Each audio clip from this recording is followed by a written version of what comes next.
तुम्ही म्हणता दिलाय, काँग्रेसने उमेदवार हो दिलाय ना. महाविकास आघाडीकडून तुम्ही काँग्रेस सोबत जाणार की मग अहो आत्ता अर्ज भरणार ना आज, मग अर्ज मागे घ्यायची वेळ येते, अर्जाची छाननी होते, हां, मग निवडणुकीचा नारळ फुटतो प्रचाराचा, मग पुढे 10 दिवस प्रचार होणार, त्या काळामध्ये पाठिंब्याचा प्रश्न निर्माण होतो. तिथे शिवसेनेचा उमेदवार आहे का? नाही. तिथे राष्ट्रवादी काँग्रेसचा उमेदवार आहे का? नाही. पण नक्कीच महाविकास आघाडीतला प्रमुख घटक पक्ष असलेला काँग्रेसनं उमेदवार दिलेला आहे. काँग्रेसची एक भूमिका आहे सातत्याने की ते शक्यतो बिनविरोध निवडणुका जो पॅटर्न आहे त्या पॅटर्नला ते विरोध करतात, आणि असाच विरोध देवेंद्र फडणवीस यांनी सुद्धा अनेकदा केलेला आहे. नांदेडला खासदार काँग्रेसचे वसंतराव चव्हाण वारले ताबडतोब हार्ट अटॅकने. ते आले निवडून आणि ते लगेच त्यांचं निधन झालं. तेव्हा आम्ही त्यांना सगळ्यांना विनंती केली होती की बिनविरोध होऊन जाऊ द्या, पण तरीही देवेंद्र फडणवीस आणि त्यांच्या पक्षानं तिकडे उमेदवार दिला, आणि अमित शहांपासून अनेक नेते प्रचाराला आले. पंढरपूरला भालके नानांचं निधन झालं, आमदार निधन झालं ना पोटनिवडणुकीमध्ये. आम्ही सगळ्यांनी विनंती केली सगळ्या पक्षाने की बिनविरोध होऊन जाऊ द्या. त्यांच्या पत्नी उभ्या आहेत, तिथेही भालके नानांच्या पत्नीच उभ्या होत्या ना, मला वाटतं. काय झालं? देवेंद्र फडणवीस यांनी उमेदवार दिला. अशा अनेक ठिकाणी त्यांनी उमेदवार दिले, पण जेव्हा त्यांची सोय असते किंवा गैरसोय असते तेव्हा ते म्हणतात बिनविरोध होऊ द्या. लक्ष्मण जगतापांचं निधन झालं, त्यांच्या पत्नी अश्विनी जगताप उभ्या राहिल्या, तेव्हा अजित पवार त्यांच्याबरोबर नव्हते. अजित पवारांनी उमेदवार दिला, नाना काटे, 99,000 मतं घेतली. ज्यांना सरकारविरोधी राग आपला काढायचा आहे, व्यक्त करायचा आहे, त्यांच्यासाठी निवडणूक ही एक व्यासपीठ असतं. एवढं तुम्ही सांगा साहेब. असं थेट म्हणता येईल का की देवेंद्र फडणवीस यांनी महाराष्ट्रातला पोटनिवडणुकांचा बिनविरोध पॅटर्न बदलला? नक्कीच बदलला. यापूर्वी महाराष्ट्रामध्ये साधारण एक संवेदनशीलता होती या महाराष्ट्राच्या राजकारणामध्ये. तो भारतीय जनता पक्षाच्या काळामध्ये महाराष्ट्राची संवेदना ही मारून टाकली.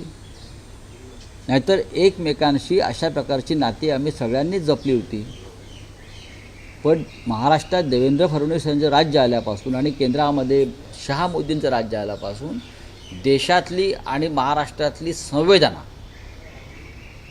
पूर्णपणे मारली गेली. तरीही आजही आम्ही एकमेकांशी बोलत असतो, एवढा पुरतं तरी टिकून आहे. उद्या एकमेकांशी बोलतायत म्हणून ईडी लावतील. नाही, पण राऊतसाहेब तुम्ही म्हणता आहात की उद्धव ठाकरेंनी सुनेत्रा पवारांना शुभेच्छा दिल्या. पाठिंबा यासाठी विचारला जातो आहे की सुनेत्रा पवार विविध राजकीय नेत्यांच्या प्रमुख नेत्यांना फोन करून पाठिंब्याची विनंती करतात. त्यामुळे त्यात शिवसेना उद्धव बाळासाहेब ठाकरे पक्षाचे प्रमुख उद्धव ठाकरे यांचा पाठिंबाही महत्त्वाचा ठरतो यासाठी. कारण तुम्ही असं म्हणाला होतात की अजित पवार आणि उद्धव ठाकरेंचे स्नेहपूर्ण संबंध होते, अगदी महाविकास आघाडी सरकार असताना. हो, मग होते ना. पण त्यानंतर त्यांनी पक्ष सोडला, ते भारतीय जनता पक्षाबरोबर गेले. हे तुम्ही कसं काय विसरता? तसे एकनाथ शिंदे आणि उद्धव ठाकरे यांचेही स्नेहपूर्ण संबंध होते, आमचेही होते. पण ते आता ज्या बाजूला उभे आहेत ती बाजू महाराष्ट्राच्या हिताची नाही, ती बाजू महाराष्ट्राच्या फायद्याची नाही, ती बाजू महाराष्ट्राच्या स्वाभिमानाची नाही. अशा वेळेला आम्हाला विचार करावा लागतो. आम्ही किती संवेदनशील असलो, उद्धव ठाकरे साहेब किंवा आम्ही सगळे, तरीसुद्धा राजकीय निर्णय घेताना अनेकदा चर्चा कराव्या लागतात, विचार करावा लागतो, नातीगोती काही वेळेला दूर ठेवावी लागतात आणि निर्णय घ्यावे लागतात. कारण आम्ही आजही महाविकास आघाडीबरोबर ठामपणे उभे आहोत. तसे जर उभे नसतो तर कालच्या सर्व निवडणुकांमध्ये आम्ही एकत्र निवडणुका लढलो नसतो. हर्षवर्धन सपकाळांबद्दल तुम्ही आज थेट संपादकीमध्ये म्हटलात की सामंजस्याची भूमिका घ्यायला पाहिजे हर्षवर्धन सपकाळांनी. काँग्रेस कुठेतरी आपलीच भूमिका रेटते आणि नाही, असं नाही, मी असं म्हटलेलं नाही आहे. तुम्ही जरा अग्रलेख सामनाचे काळजीपूर्वक वाचले पाहिजे, तुम्हाला दिशा मिळेल महाराष्ट्राच्या देशाच्या राजकारणाची. लक्षात घ्या, हर्षवर्धन सकपाळ यांचं एक वक्तव्य आहे प्रांताध्यक्ष म्हणून ते वक्तव्य योग्य असेल. ते म्हणतात की आम्ही फक्त पाठिंबा देत राहायचं का? नाही. आता दिल्लीमध्ये जर उद्या राहुल गांधी प्रधानमंत्री होणार असतील तर आम्ही नाही सांगणार की आम्हाला प्रधानमंत्री करा म्हणून शिवसेनेचा, किंवा शरद पवारांचा पक्ष नाही सांगणार जाऊन की आमच्या पक्षाचा प्रधानमंत्री करा, किंवा अखिलेश यादवांचा पक्ष सांगणार नाही की आमचा प्रधानमंत्री करा, किंवा ममता बॅनर्जी सांगणार. आम्ही म्हणणार काँग्रेसचा प्रधानमंत्री करा, राहुल गांधी नावा. तेव्हा आम्ही असं म्हणायचं का आम्ही फक्त पाठिंबा द्यायचा का? नाही. राज्यातल्या प्रादेशिक पक्षांची आघाडी म्हणजे इंडिया ब्लॉक आहे, आणि हा इंडिया ब्लॉकचं नेतृत्व राहुल गांधी करत आहेत. आमचा सगळ्यांचा त्यांना बिनशर्त पाठिंबा आहे. अशा वेळेला महाराष्ट्रात सध्या जी दुर्दैवानं जे आकडे आम्हाला मिळाले, मी दुर्दैवानं म्हणतो की कोणाला 10, कोणाला 16, कोणाला 20, अशा वेळेला प्रादेशिक पक्षांना प्राधान्य दिलं पाहिजे. तुम्ही राष्ट्रीय पक्ष आहात आणि आपण येणाऱ्या संधींचं समान योग्य प्रकारे वाटप केलं पाहिजे, हीच आमची भूमिका आहे. काँग्रेस ऐकत नाही असं त्याच्यात नाही, मी असं म्हणत नाही. काँग्रेसचं नाही, राऊत साहेब, नाही, तुम्ही थेट म्हटलं आहे उद्धव ठाकरे सरकार जाण्याचं खापर थेट तुम्ही काँग्रेसवर बोलले. तुम्ही असं म्हणतात की मुळात विधानसभेचे अध्यक्षपद त्यांनी कोणाशीही विचार विनिमय न करता सोडले. तो एक निर्णय महाविकास आघाडी सरकारला तडे देणारा ठरला. त्यानंतर विधानसभा अध्यक्षपदाची निवडणूक राज्यपालांनी होऊच दिली नाही व मेहनतीने आणलेल्या सरकारचे सगळे मुसळे केरात गेले. आज महाराष्ट्रात जे अराजक निर्माण झाले आहे त्याचे मूळ विधानसभा अध्यक्षपदाच्या तडकाफडकी दिलेल्या राजीनाम्यात आहे. थेट खापर तुम्ही काँग्रेसवर बोलले. या संदर्भात जेव्हा संधी मिळेल त्या वेळेला माननीय उद्धव ठाकरे यांनी अनेक व्यासपीठावरती हा मुद्दा मांडलेला आहे. इतकंच नव्हे तर दिल्लीच्या हायकमांडचे सुद्धा या विषयावर त्याने अनेकदा आपलं मत व्यक्त केलेलं आहे. त्याच्यामुळे आता ह्याच्यावरती मी इथे उभं राहून बोलण्यात अर्थ नाही. मी लिहिलं आहे, आम्ही लिहिलेलं आहे, भूमिका आहे.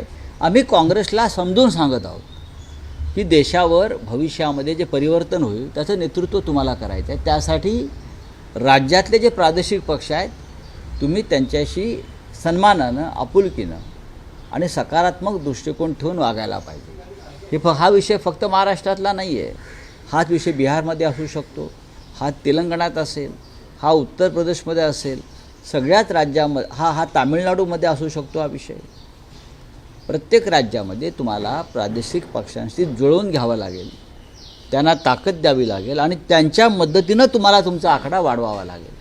त्यासाठी तुम्ही आम्हालासुद्धा मजबूतीनं आमच्या पाठीशी उभं राहिलं पाहिजे. तुम्हाला अंजली दमन यांनी आमंत्रण दिलेलं आहे, तुम्ही ते आमंत्रण स्वीकारताय का? तुम्ही जाणार का? त्यांनी चहासाठी आणि जे सीड्या काढले ते कसे काढले, हे कसं वापरला, याचं प्रात्यक्षिक दाखवण्यासाठी तुम्हाला बोलवलेलं आहे. त्या आमच्या भगिनी आहेत. एक लक्षात घ्या, CDR बाहेर आला की नाही मला माहीत नाही. तुम्ही माझं वक्तव्य काळजीपूर्वक पहा. मी म्हटलं अशा प्रकारची माहिती, मी त्यांचं नाव न घेता बोललो, अशा प्रकारची माहिती. मी अनेक वर्ष पत्रकारितेमध्ये आहे. माझं अख्खं आयुष्य शोधपत्रकारितेमध्ये गेलं आहे. आमच्या वेळची शोधपत्रकारिता वेगळी होती. आता थेट सरकारमधनं फायली येतात संबंधित पत्रकारांकडे, त्या प्रसिद्ध होतात आणि त्यांना शोधपत्रकारिता म्हटलं जातं. आम्ही अनेक अशी प्रकरणं ही मार्गी लावलेली आहेत शोधपत्रकारिता म्हणून. तेव्हा TV वगैरे नव्हते फार. माझं असं म्हणणं आहे की अशा प्रकारची गोपनीय माहिती जी आहे ही राज्यकर्त्यांच्या मदतीशिवाय कोणाच्या हातात जात नाही. जी गोपनीय माहिती तपासामध्ये आहे, ज्याचा तपास सुरू आहे, दुसऱ्यांचे फोन शोधून काढणं हा कायद्यानं गुन्हा आहे. अशा वेळेला इतकी गोपनीय माहिती जर कोणाला दिली जात असेल तर ती एकतर भारतीय जनता पक्षाच्या अत्यंत जवळची, मुख्यमंत्री कार्यालयाचा अत्यंत प्रिय अशा व्यक्तीलाच अशा प्रकारची माहिती मिळू शकते, हे माझं मत आहे. केंद्रीय स्तरावरती ही माहिती जर मिळत असेल अशा प्रकारची तर तो प्रधानमंत्री कार्यालयातूनच ती माहिती जाऊ शकते. आता राहुल गांधीकडे एवढी माहिती येते, कुठून येते?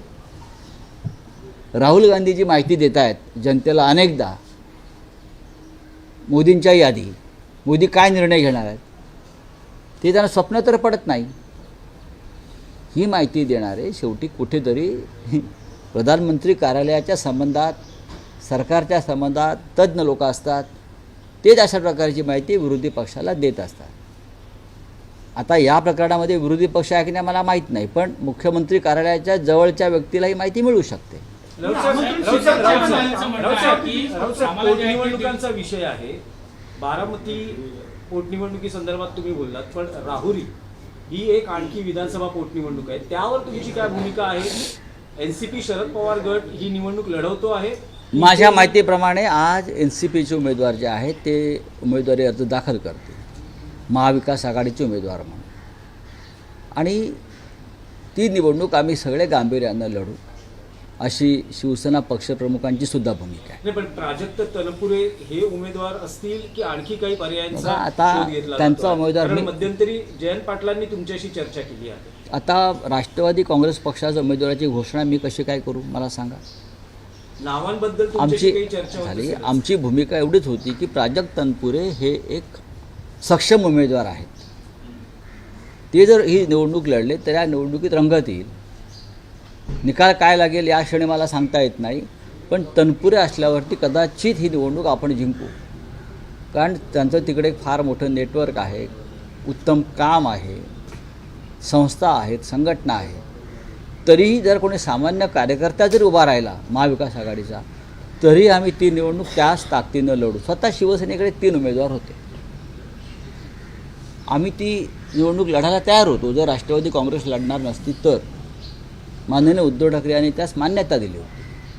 आमच्याकडे 3 सक्षम उमेदवार होते, पण त्या जागेवरती अनेक काळापासून राष्ट्रवादी काँग्रेसचा अधिकार आहे. त्याच्यामुळे त्यांनी ती जागा लढण्याचा निर्णय घेतलेला आहे. प्रियंका चतुर्वेदींनी अंजली दमन यांचं कौतुक केलेलं आहे. प्रियंका चतुर्वेदी भाजपच्या लोकांना निधी दिला जातो, परंतु आमच्या लोकांना निधी मागायला गेलं तर सांगण्यात येतं की भाजपमध्ये पक्ष प्रवेश करा, त्याच्यानं तुम्हाला निधी देण्यात येईल. बरोबर आहे. असं मधल्या काळामध्ये एकनाथ शिंदे पण आमच्या लोकांना सांगत होते, नगरसेवकांना, आमदारांना, खासदारांना. आता ते त्यांच्यावरती आलेलं आहे प्रकरण, तर त्याने आपापसात बसून मिटवावं. राऊतसाहेब, आज भाजपचा 46वा वर्धापन दिन आहे. भाजपला या वर्धापन दिनाबद्दल तुम्ही काय शुभेच्छा द्या? भाजपला वर्धापन दिनानिमित्त मी इतक्या शुभेच्छा देईन की महाराष्ट्राला आणि देशाला, अस्मितेला आणि स्वाभिमानाला सत्तेच्या माध्यमातून कोणी नख लावत असेल तर त्याची बोटं छाटा. सर हिंदी में बोलिए। बारामती उपचुनाव को लेके आप अपनी भूमिका स्पष्ट नहीं कर रहे हैं, खामोशी रखी है, लेकिन एक तरफ आप बोलते हैं कि एमबीए में हैं हम और कांग्रेस अपना उम्मीदवार उतारती है, तो आप मना करेंगे कांग्रेस को कि अपना नहीं। उम्मीदवार पीछे लीजिए? हम कांग्रेस को नहीं मना करेंगे. राष्ट्रवादी कांग्रेस पार्टी की वो जगह है, वह हमेशा शरद पवार साहब की पार्टी चुनाव लड़ी है. अजित पवार साहब भी राष्ट्रवादी कांग्रेस के यानी शरद पवार साहब के उम्मीदवार थे. अब उनका निधन हो गया है, वो बीजेपी के साथ चले गए. अब उनकी पत्नी चुनाव लड़ रही है. सुनीत्रा पवार ने उद्धव ठाकरे साहब के साथ फ़ोन पर बातचीत की है. वहाँ हमारा उम्मीदवार नहीं है ना. अगर शरद पवार साहब का उम्मीदवार नहीं है मैदान में, तो कांग्रेस ने अपना उम्मीदवार वहाँ दे दिया है. तो अभी आज से तो चुनाव प्रक्रिया शुरू हो गई है और बहुत टाइम है, देख लेंगे. सर, छत्रपति शिवाजी महाराज को लेके हमेशा बयानबाजी भगत सिंह कोश्यारी ने भी बयान दिया था. अब एक बीजेपी के मिनिस्टर हैं, वो बयान दे रहे हैं कि छत्रपति शिवाजी महाराज सेक्युलर राजा नहीं थे. देखिए, बीजेपी को इतिहास मालूम नहीं, बीजेपी को थोड़ा भी इतिहास मालूम नहीं. और बीजेपी का काम है इतिहास को बदलना, इतिहास को तोड़ना और तोड़ मरोड़ कर इतिहास की नई किताबें लिखना और आने वाली पीढ़ियों को गुमराह करना. ये बीजेपी का काम है. छत्रपति शिवाजी महाराज और बीजेपी का कोई संबंध नहीं है. जिस पार्टी का कभी देश के स्वतंत्रता संग्राम में संबंध नहीं आया, देश के स्वतंत्रता संग्राम की प्रेरणा छत्रपति शिवाजी महाराज भी थे. छत्रपति शिवाजी महाराज ने भी इस देश पर जो आक्रमण हुआ बार बार, उसके खिलाफ अपनी तलवार उठाई है. तो बीजेपी का और तलवार का कोई संबंध आया ही नहीं. तो छत्रपति के बारे में अगर नो बोले तो ठीक होगा. Thank you.